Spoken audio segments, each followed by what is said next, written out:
There's an Adventist physician in St. Helena, California. Her name is Dr. Arlene Taylor. If you want to write that name down in the back of your bulletin, take a look at her website.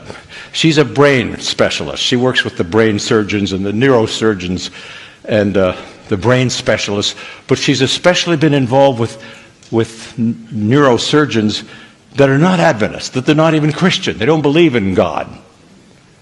And they've discovered something very unique. Jeannie actually, when heard her, did a powerful research about the brain, and I've gone to her website, communicated with her. She reports about these non-believer brain surgeons and specialists who are now doing laboratory experiments on, are you ready for this? Prayer.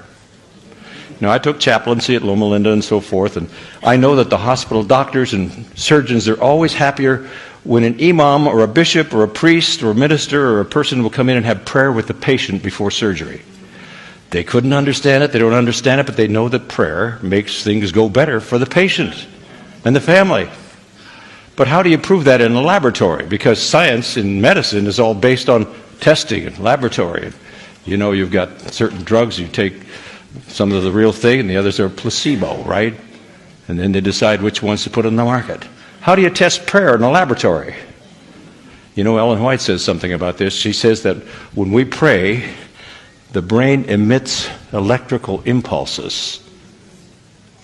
Now, I personally believe that God has a great big cosmic computer, and he can, that big screen, he can catch those prayers, and he can also communicate with me that way.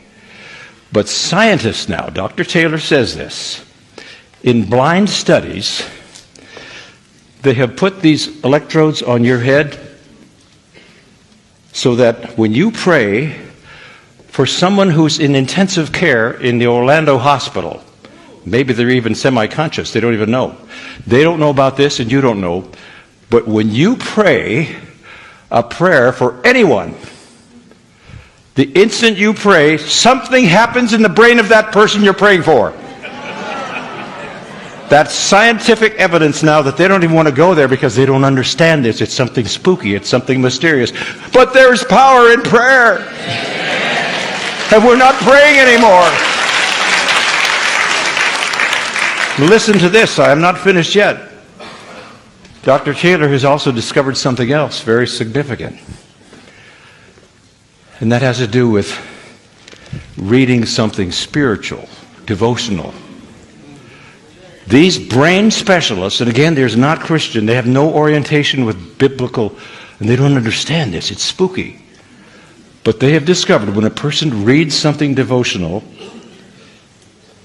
for just 12 minutes every single day out loud. You're not ready for this. And especially different kinds of prayer that are praise and so forth. They can actually change the brain cells, and that does amazing things. But reading something devotional, spiritual for just 12 minutes out loud every day, are you ready for this? Can actually reverse dementia and possibly impact Alzheimer's.